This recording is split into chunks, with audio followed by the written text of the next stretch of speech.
Avec vous sur Sud Radio pour le 10h midi, Zone Interdite dimanche prochain propose un document exceptionnel, un document très fort. À 15 ans, ma fille se prostitue. Clarisse Verrier, bonjour, vous êtes la réalisatrice de ce documentaire. Bonjour. Maître Margot Bourbier, bonjour. Vous êtes l'avocat de l'une de ces jeunes femmes qu'on suit pendant le documentaire. Elle s'appelle Stella dans le documentaire et elle va nous rejoindre. Elle a été prostituée elle s'est prostituée quand elle avait 13 ans. Et c'est vrai que c'est un phénomène de ce que vous avez pu percevoir, qui est en pleine expansion, prostitution d'adolescentes. Les réseaux sociaux, c'est une nouvelle forme de prostitution. Il y a environ 10 000, c'est ça, 10 000 jeunes femmes qui se prostitueraient. Oui, ça, ce sont les chiffres officiels qui remontent, qui remontent via les associations. En fait, on manque cruellement d'études parce que, par définition, c'est difficile de faire une étude, mais a priori, c'est ça. C'est autour de entre 8 et 10 000 filles, mais ça augmente. Alors, comment on réalise un documentaire comme celui-là pour expliquer à nos auditeurs? C'est pas évident d'avoir des jeunes femmes qui témoignent. D'abord, il faut prendre son temps. Ouais. Il faut se dire qu'on se lance dans une aventure chronophage, mais pour la bonne cause. Il faut s'adapter, absolument. Il faut accepter d'être planté lors des interviews. Et puis, il faut aller à la rencontre, aller voir tout type de personnes qui commencent à parler. Il faut vraiment pouvoir déclencher un tournage. Il faut s'adapter. Il faut s'adapter. Ce qui est absolument glaçant dans votre documentaire, c'est à la fois la facilité avec laquelle elles arrivent elles tombent dans les griffes, enfin dans ce fléau, le désarroi des parents. Vous avez plusieurs mères qui témoignent et qui sont totalement démunies face à ça. Oui, en fait, on trouvait avec l'équipe de Zone Interdite et l'équipe de Ligne de Front et moi-même, en creusant le sujet, très vite, on s'est rendu compte que forcément, ce sont des adolescentes, donc il y a des parents derrière. C'est pas juste des filles qui sont au foyer, c'est pas vrai, c'est pas que ça. Et des parents qui se battent. Donc, quand on entend les gens qui sont pas encore sensibilisés au problème et qui disent non mais moi ma fille si elle fait ça je vais la chercher. Ouais. Les parents qui sont confrontés à ça sont des gens, ne sont pas tous des gens qui vont démissionner, pas du tout. Non. Et donc c'est là-dessus que je voulais insister. Cette maman qui va la chercher, qui l'appelle et qui hélas n'y arrive pas. En plein tournage, qui l'appelle, voilà. Parce que le plus surprenant, c'est que ces filles sont volontaires, entre guillemets. Oui, elles sont consentantes. Enfin, c'est compliqué. Cette notion, elles sont sous emprise quand même. C'est ça qui est compliqué. Oui, Maître Bourbier. On a l'impression qu'elles sont volontaires, on a l'impression qu'elles sont matures, mais en fait elles le sont pas du tout. Elles sont à la fois sous l'emprise d'une vie qu'elles ne pensaient pas pouvoir avoir à cet âge-là, et elles sont aussi amoureuses. Le problème, c'est que le béton de ce nouveau type de proxénétisme, c'est les sentiments, parce que c'est un peu la relation mec-mac. Elles ont l'impression que elles sont amoureuses et qu'elles font ça parce qu'elles le veulent, mais en fait elles sont trop jeunes et elles sont complètement tombées dans un engrenage dont elles n'arrivent pas à sortir. Et on a l'impression qu'elles sont aussi dans le déni, forcément. Elles sont pour pouvoir faire ça, elles sont forcément dans le déni. Oui, et puis même quand il n'y a plus forcément de sentiments, parce qu'on voit qu'effectivement ça commence avec des histoires de copains, de copines, etc. Mais très vite, c'est quand même aussi dépassé par des clients. Et on a cette jeune... c'est là qui est en train d'arriver. À un moment, quand elles sont jeunes, elles ont besoin de chiffrer et d'enchaîner les passes, parce qu'il y a un côté presque performance, de rentrer dans un autre univers, en fait, de se dire ce n'est pas de la prostitution. Oui, c'est ça. Alors Stella est en train d'arriver, justement, essayer de comprendre comment on tombe dans ce piège. C'est assez facile, en fait. Snapchat, les réseaux sociaux, en fait, facilitent les choses. Bonjour Stella, vous avez aujourd'hui 19 ans. Oui. Vous avez commencé à vous prostituer, vous aviez 13 ans. Vous témoignez dans le documentaire et effectivement on voit que ça va très vite et que vous tombez dans cette espèce de cercle vicieux, si je puis dire, de l'argent facile. Oui, c'est ça. Quand on est mineur, on a tout de suite, on voit tout de suite l'ouverture pour les filles, tout de suite, la prostitution. Les petites choses. Oui, mais vous dites c'est pas de la alors je sais pas si c'est vous dans le documentaire, mais vous dites c'est pas de la prostitution, c'est de l'escorting. Oui, voilà. Elle dit tout ça parce qu'elles ont l'impression que c'est pas du tout la même chose en fait. Oui, après c'est vrai que c'est pas pour nous c'est pas vraiment dit la même chose, mais d'un point de vue extérieur, c'est dit de la prostitution quoi. Mais oui, mais pour vous, pourquoi c'est pas de la prostitution? Vous vendez votre corps, c'est la définition. Peut-être que maître. C'est ce qu'on essaie de leur faire comprendre en audience pour essayer de voir, mais elles disent c'est de la prostitution de luxe. Elles se mettent dans un esprit différent parce que c'est plus classe. C'est plus... Et ça permet peut-être d'accepter plus facilement la chose. Oui, c'est vrai. Là, oui. C'est une forme, oui, pour accepter la chose. Mais bon, c'est vrai qu'avec le recul, on le voit mieux. Ouais. Que oui, c'est en effet de la prostitution. Moi, je voulais savoir, la première fois on vous le propose, est-ce que vous n'avez pas de tabou avec le sexe? Est-ce que vous avez une barrière? Ou c'est quelque chose que vous avez intégré très jeune? Parce que vous avez 13 ans. À ce moment-là, le sexe, ça représente quoi pour vous? L'acte sexuel, j'entends. À ce moment-là, pour moi, c'était juste un outil comme un autre, en fait. C'est pas très beau à dire, mais bon, pour moi, c'était un outil de travail, limite, à cette époque-là. Mais il n'y a pas de tabou, en fait. On est déjà sexualisé à 13 ans. Quand même, à limite, je limitais, on va dire, selon ce que mon corps pouvait faire ou non. On va dire ça comme ça. Ouais. Je pense que c'est pareil pour la plupart qui l'ont fait aussi. Ouais. Mais avec cette idée de gagner de l'argent, ce qui ressort de documentaires, Clarisse Verrier, c'est ça, et des témoignages, c'est de se dire, même quand c'est difficile, on se dit, je vais gagner, et à la fin de la journée, j'aurai 2000 €. Il y a une... Oui, il y a une motivation, il y a une... C'est ce qu'elle nous avait dit quand on était au cabinet. Je lui avais dit, est-ce qu'il n'y a pas de dégoût parfois? Oui, c'est ça. Comment vous faites les filles pour supporter ça? Elle disait, on attend d'avoir voilà, le gain. Et justement, on a un extrait, Valérie, du documentaire au sujet du gain. En une journée, je te fais 2600, 2700, c'est un salaire. En 15 jours, j'étais capable de faire 90 000 €. Je faisais tout, j'avais aucun tabou. Je faisais de tout, mais vraiment tout. C'était des sommes qu'on voyait. C'est pour ça que je dis qu'ici, c'était quelque chose. Voilà. C'est effectivement 90 000 €, c'est colossal. C'est pas rien. Et vos parents l'ont découvert comment? Par la suite, avec les jugements et les choses comme ça, et puis ça se voit, on se renferme quand même. Un petit peu, ils avaient le doute. Avec le temps, on se renferme, on est dans nos chambres, on essaye de faire notre petite vie comme si ça marche bien, mais à un moment donné, la réalité, elle nous rattrape un petit peu. Et vous avez été très vite prise en charge. Il y a parce que on dit proxénétisme parce qu'il y a des hommes qui sont derrière et qui récoltent de l'argent. Vous n'êtes pas toute seule dans ce. Oui, pour la plupart, oui. Enfin, j'ai envie de dire. Toutes, oui. Surtout quand elles commencent. Et rappelle-toi, la seule fois où tu as voulu sortir du réseau et le faire toute seule, ça s'était pas très bien fini. Ouais. Non, ils sont venus la récupérer à coups de batte de baseball. Ouais. Parce qu'elle leur appartient. Mais comment ça se passe le processus, peut-être Clarisse Verrier, de tout le point commun à toutes ces jeunes filles? Parce qu'elles sont très jeunes, 13, 14 ans. C'est pour ça qu'il faut quand même absolument avoir un recul ou des regards d'experts. Il y a quand même une pédopsychiatre qui explique que les enfants et préadolescents et adolescents, le rapport au corps, spécialement pour certaines personnes qui ont déjà subi des violences antérieurement, familiales, pas forcément sexuelles, etc., fait l'objet d'une sorte de séparation, en fait. C'est des filles qui peuvent, comme ça, avoir des rapports sexuels, mais sans le relier forcément à leur... en se déconnectant. Elles sont déconnectées, en fait. Donc, il faut absolument faire ce contre-point. C'est ce que dit la pédopsychiatre. Voilà. Il en reste forcément des... Et toutes les petites qui témoignent après ça, elles parlent d'une dissociation pendant l'acte sexuel. Oui, on est vraiment en dissociation. C'est un simple acte et c'est pas plus, quoi, en gros. Et ça, c'est typique de justement ce qui peut se passer. C'est pour ça que les adolescentes sont des proies, parce que effectivement, c'est pas du tout une sexualité assumée, c'est une sexualité qui est instrumentalisée par les proxénètes. Et on parle Stella était très émouvante parce qu'elle a dit à un moment qu'elle voulait utiliser son corps pour être presque libre de faire ce qu'elle voulait. On a affaire aussi à des proxénètes on est passé de dealers de shit à dealers de filles. Ce que vous dites dans le documentaire, ça rapporte plus, c'est moins risqué. On va en parler avec vous sur. Il y a beaucoup de violence. Et ils sont jeunes en plus, ces proxénètes. Ils sont jeunes. On a l'impression que c'est des copains. C'est absolument pas des copains. Et vous demandez comment Stella a été tombée, mais il y a quand même il y a des enquêtes, il y a la justice, heureusement. Et je crois que même l'association qui t'a prise en charge t'a découverte parce que tu parlais lors d'une audience que tu es venu sans prévenir et tu étais dans l'audience, dans le public, et puis à un moment, en fait, dans ce dossier, on n'avait pas. En fait, ce qui est dingue, c'est quand on plaide ces dossiers-là, normalement, moi, je plaide pour l'association, qui est les équipes d'action contre le proxénétisme. L'objectif, c'est que on se constitue partie civile pour avoir des fonds, pour pouvoir aider les filles, leur donner de l'argent pour qu'elles sortent de la prostitution. J'ai normalement quasiment jamais de victimes dans ce type de dossier. Les filles ont peur, ou alors les filles sont encore dans le déni. Et là, ce dossier, il m'avait bouleversée parce que il y avait une petite jeune fille de 13 ans qui était repérée dans le dossier. Et à l'audience, il y a une jeune fille au fond de la salle qui est assez agitée. Et donc le président dit, mais mademoiselle, vous êtes dans le dossier? Et là, elle arrive et dit, bah oui, je suis Stella, je suis dans le dossier. Et donc là, on tombe tous des nues, il dit, bah venez mademoiselle, venez vous asseoir. Et c'est comme ça que nous, on découvre Stella et qu'on commence à la prendre sous notre aile.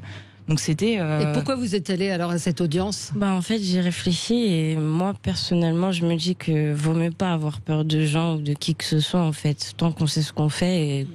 Mais il y a eu des représailles après ? Non, il n'y a pas eu de représailles, mais bon, ça veut pas dire que ils avaient peut-être pas l'intention ou quoi, mais j'ai fait attention et j'ai fait en sorte que... C'est l'arrestation qui a été le déclic pour toi ? Parce qu'on ne sait pas le déclic pour les filles de cette sortie, c'est ça qui est intéressant. Moi, ce qui m'a fait venir, en tout cas ce jour-là, c'est le fait d'avoir parlé entre nous toutes, en fait, on s'est tous un peu parlé, on s'est, comment dirais-je, un peu chacune... On a chacune un peu dit notre ressenti et choses qu'on n'a jamais faites entre nous. En fait, chacun a fait ce qu'il avait à faire. Chacun disait j'ai eu tant, voilà, moi j'ai eu tant d'argent et toi, viens on fait ça, ceci. C'était limité à ça les dialogues. Alors que là, passer tout ça, c'était plutôt mais toi ils t'ont fait quoi ? Mais ah ouais toi aussi, ah mais t'as eu ça, mais ils t'ont pris de l'argent, mais toi ils t'ont fait du mal. Et c'était plein de choses en fait qu'on savait pas chacune les unes des autres. Aujourd'hui, lorsqu'on gagne autant d'argent, comme on a entendu dans l'extrait, il vous en reste où entre la cocaïne, le Mac et autres, en fait finalement on gagne de l'argent facilement, mais on le perd aussi facilement, ou il vous reste quand même quelque chose ? Non, on le perd aussi facilement. On peut pas changer le système.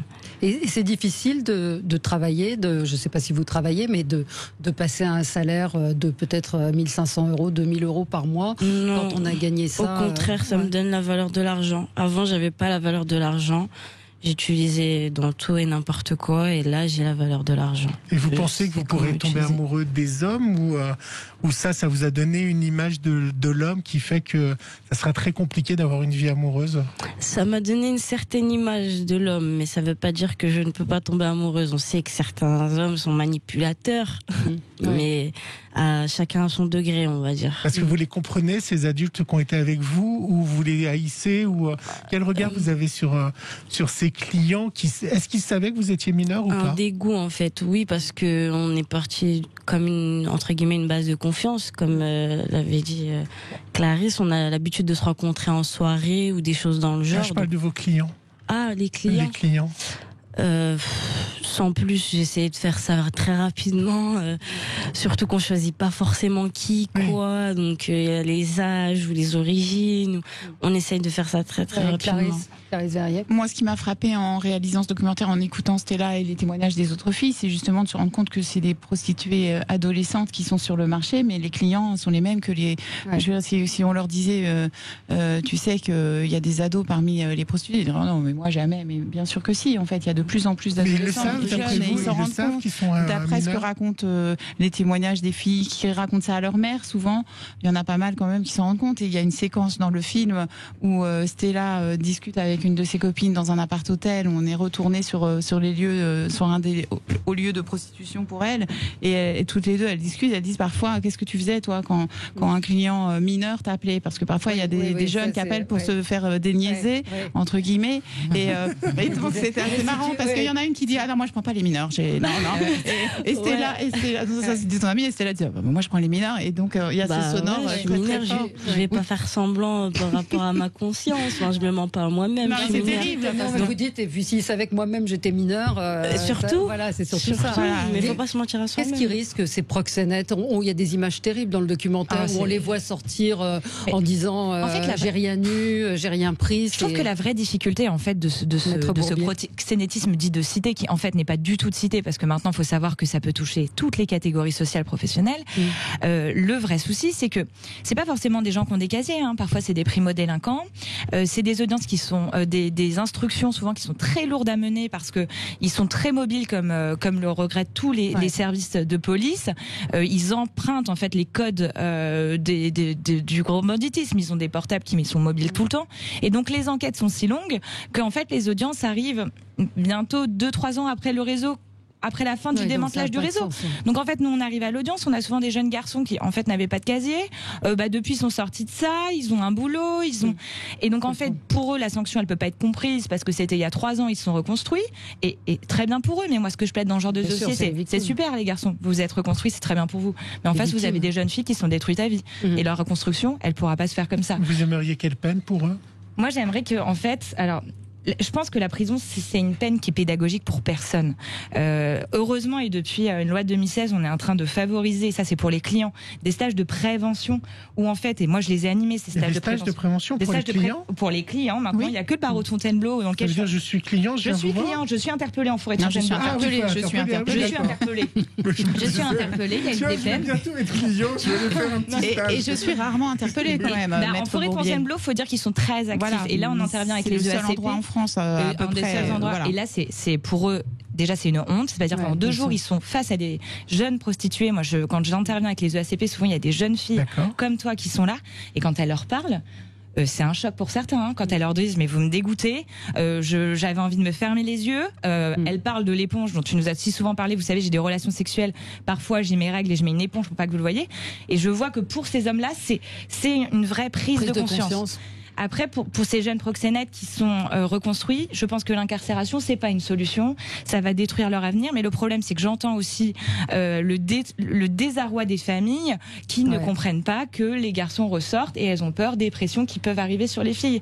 C'est vraiment je rejoins beaucoup de professionnels du milieu qui disent que c'est avant tout la prévention qu'il faut faire. Il faut éviter que tout ça arrive, que les garçons se disent que c'est juste des auto-entrepreneurs qui aident les filles.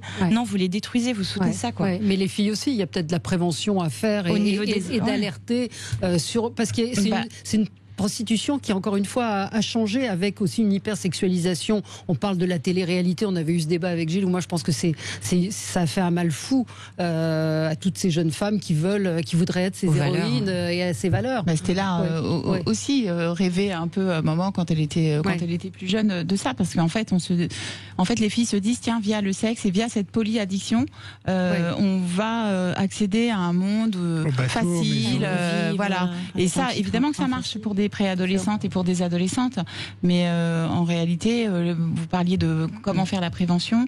Je crois qu'en fait, il faut mobiliser l'éducation, la santé, la justice. Enfin, c'est un problème global. Il y a un moment où il y a une des jeunes filles qui va à la brigade des mineurs et visiblement, il n'y a pas de suite.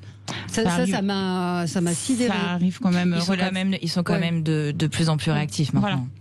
Non, ils sont de plus en plus réactifs, mais le problème des enquêteurs, c'est ce qui est soulevé dans le sujet, c'est toujours ce problème de porosité entre amitié, victime, violence, et donc ce qui est important aussi, c'est de faire de la pédagogie pour ces enquêteurs. Il y a des médecins qui sont en train de travailler avec les enquêteurs pour justement décrypter un discours d'une fille qui est légère, qui se marre, et en fait qui a eu je sais pas combien de clients, qui a subi des violences et qui continue de dire non mais en fait c'est mon corps, mon choix.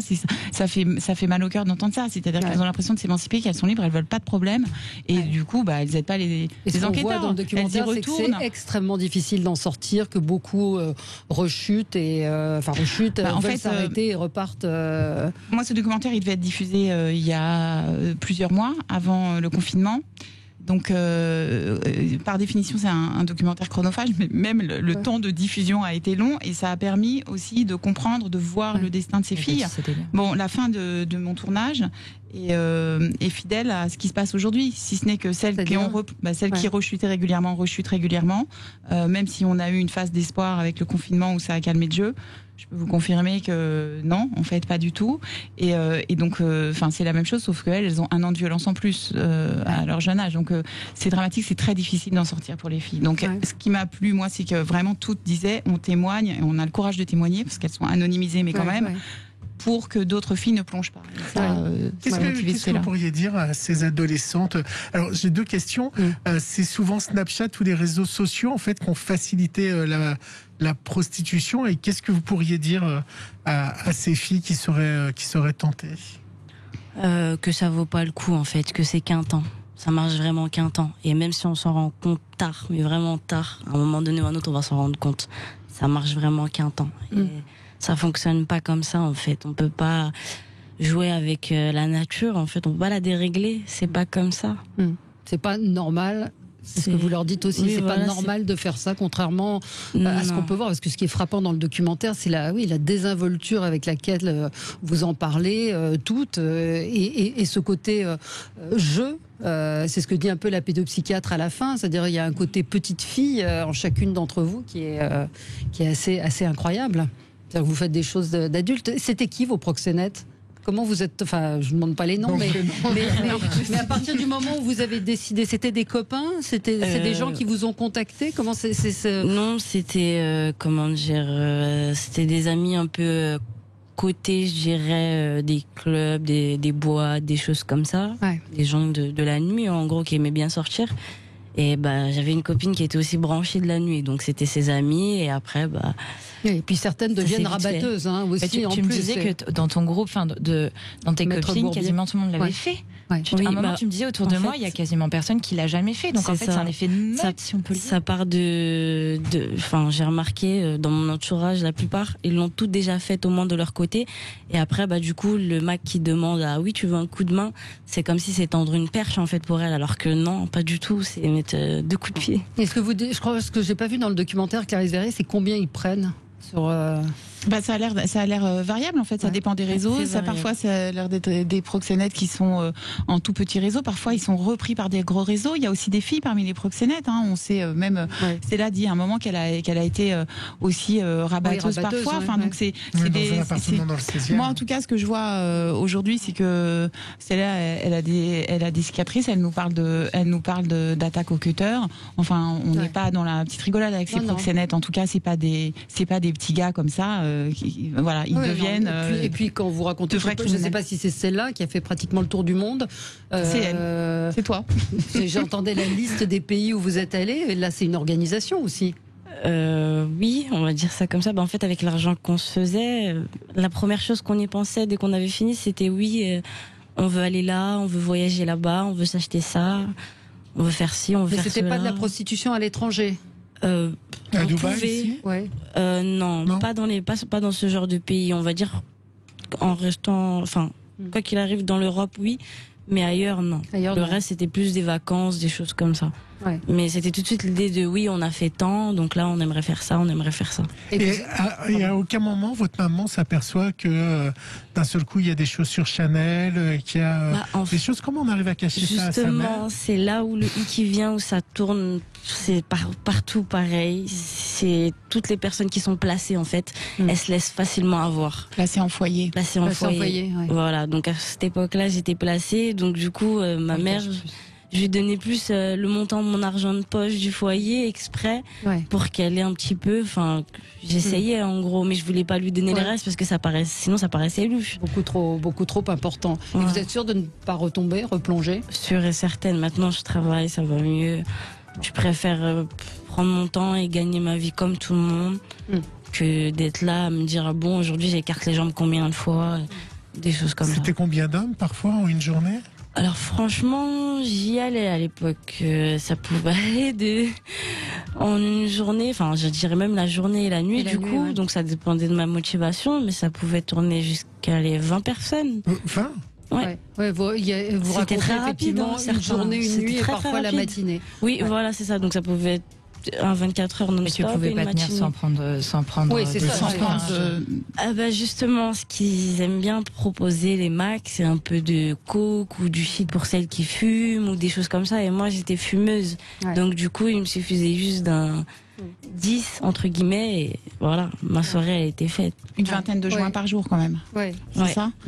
Et puis, moi, ce qui m'a frappé aussi, c'était que ces filles, dont toi, racontaient qu'elles essayaient parfois d'aller en cours quand même. Donc, elles sortaient de l'école, elles se reposaient à la sortie des cours. Oui, on avait voilà, c'était marrant, mais on avait un rythme. Elle m'avait dit parfois, les filles vont prendre leur goûter, elles rentrent chez leurs parents, elles font leurs devoirs, et moi, j'allais me prostituer. Elle était en 3e, non? C'est ça? Oui, c'est ça. À ne pas manquer, donc dimanche, zone interdite, cette enquête sur la prostitution adolescente. Merci beaucoup d'avoir été là. Donc, réalisée par Clarisse Verrier, Maître Bourbier, on vous voit, on vous retrouve dans le documentaire. Et puis Stella, on vous souhaite bonne chance, bonne route et de tenir bon. Et merci d'être venu. Merci à vous. On se retrouve nous dans un instant pour commenter l'actualité.